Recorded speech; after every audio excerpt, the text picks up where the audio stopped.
My name is Samuel Irungu. I'm currently the Managing Director of Pathcare Kenya Limited. Pathcare Kenya Limited is one of the significant players in medical diagnosis and laboratory medicine space. So currently I do lead the organization in terms of developing and executing the long-term strategy, including the short-term strategy of the organization.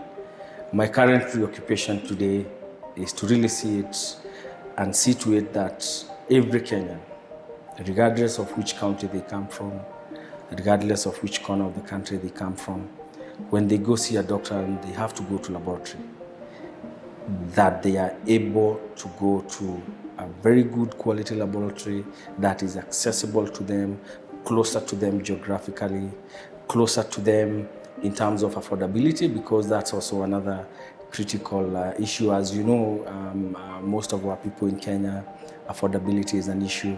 So that is my current preoccupation, and I think it's my current obsession to see to it everyone is able to access good, quality, affordable, and timely medical diagnosis.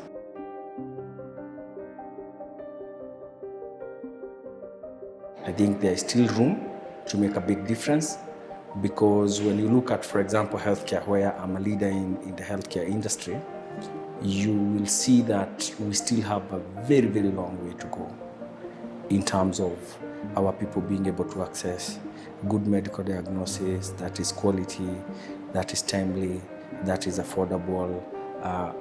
If you look at our organization, we are still not yet in half of the counties in Kenya. That means over half of Kenya have not been able to access the quality we offer at Pathcare. So reflecting on that question, I still think that we've made tremendous progress. I have also made some progress in my career, but to a large extent, I feel like I have just started, and there's quite a long way to go. There is a lot to do, and there's still a very big room to make a difference in my career, for the organization, and for our country, because ultimately we don't have another home. This is our country. We really have to try and make a difference in whichever sector one is.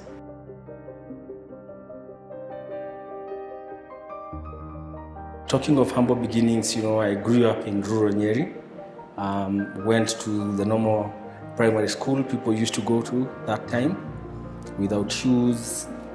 Mine happened to be, you had to cross one river at least to get to the school. And then when I completed primary school, I was not very lucky to attend the school I had been admitted to, because I came from very humble upbringing, and I had to go to a local day school where you would not imagine. I had to probably do some milking in the morning, and then do the 10-kilometer trek to school every single day. But through the grace of God, at least, I think I was able to score very good grades. I was an A student and top of my class in high school. And when I went to University of Nairobi with that kind of upbringing, I almost thought it's a miracle.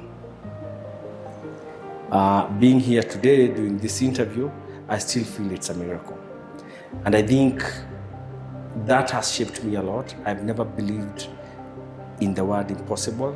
I really push very hard. If you ask any of my friends who know me, they will tell you that I really don't, it will take a very long time for me to settle for anything that I think is less. And I have always thought that the past is the past. There's nothing you can really do about it.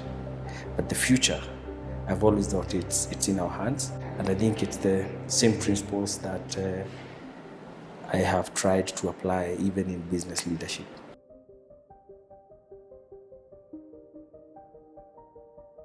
Particularly when I started off my career, I used to struggle a lot with patience.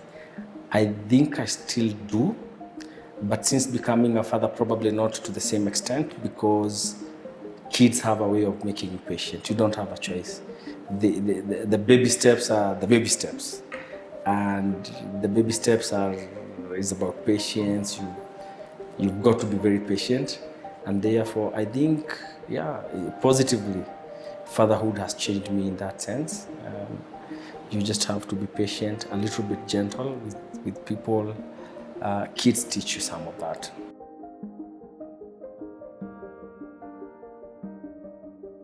I don't like to think that I'm overly smart. All I know is that I put in the hours. I do work hard a lot, and I think it's a formula that always works. You can never go wrong with hard work. I think it beats even genius. Hard work beats even genius. As we've discussed before about my humble upbringing and the school I went to, I mean, it's all about hard work. It's impossible to get great results without hard work. And that's what I would urge anyone else who is looking towards the journey to leadership, the journey to try and make a difference at some point. Hard work is a big component of it. Of course, hard work without passion. Of course, sometimes, particularly when you lead a business like this one, there has to be some form of passion. One has to want to make a difference. One has to want to live for something more. So I do believe I'm also very passionate. And lastly is discipline, personal discipline. You've got to be disciplined with time, with many other things. And I think those three, I would say, combined with the good grace of the good Lord, is what has brought us here.